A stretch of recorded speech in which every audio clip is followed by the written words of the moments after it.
Hi party people! Today I'm going to be doing a movie review. This is going to be a new series on my channel. This is my first video, and I'm going to be reviewing an awesome new movie that just came out 3 years ago called Blue is the Warmest Color. So this movie is great for a number of reasons. I really enjoyed it. I truly did. I really enjoyed seeing their, I don't know, there was just like lots of bodies sort of morphing into each other, and just lots of licking and touching, and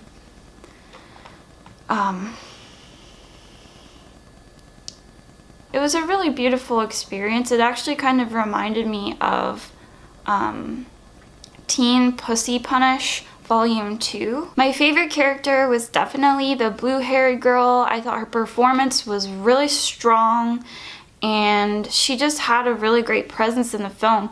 And, you know, she just seemed like one of those super badass girls, you know.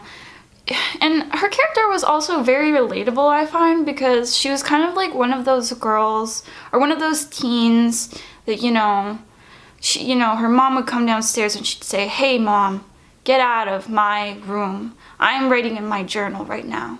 Obviously, she really enjoys manic panic, and that's a really redeeming quality. I feel like that just really shows who you are as a person on the inside, and it just shows, you know, I'm a badass. I have $14, and I can just like do whatever the hell I want, you know? And that's really respectable. So I really enjoyed her character. The main character, however, was a little bit less aggressive than her, but she was still a good character. Not as strong in my opinion, but strength is really important in a character, and depth. But the first character, or the main character, was definitely still really great. She was more of like a chapstick kind of girl. Like, she would wear chapstick, probably. She would be more of the kind of girl that would do that, whereas my favorite character would sort of be like the kind of person that would like go into a bookstore that was like really dusty on the inside.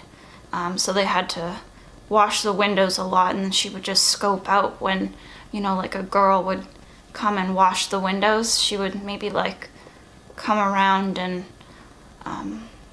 watch her like body sort of pressed against the glass, just like when it's all wet, and she would enjoy watching that. Yeah, basically the main character isn't really sure if she's a lesbian or not. So because she's a little bit less in your face about it, you know, she's not sure. So she finds this blue-haired girl. This girl knows what she wants, and she really likes her. And of course they do get together, and that's the part where that part which I really liked. So basically these two girls get together and they fall in love, and then they move in together and they start making spaghetti bolognese.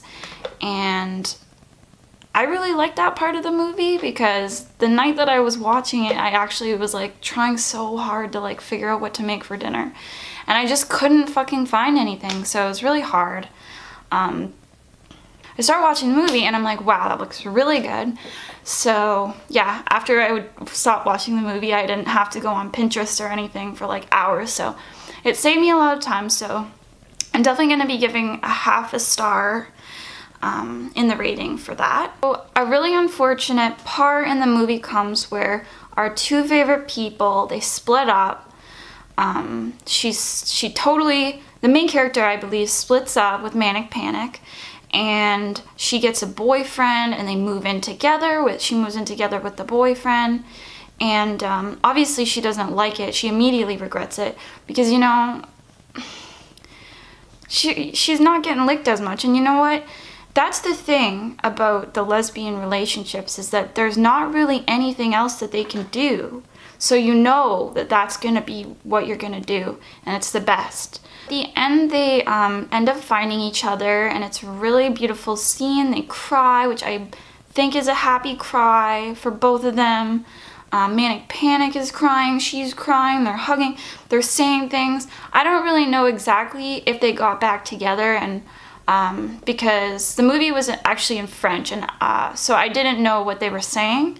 All in all, I would definitely rate this movie 100% unrotten peaches.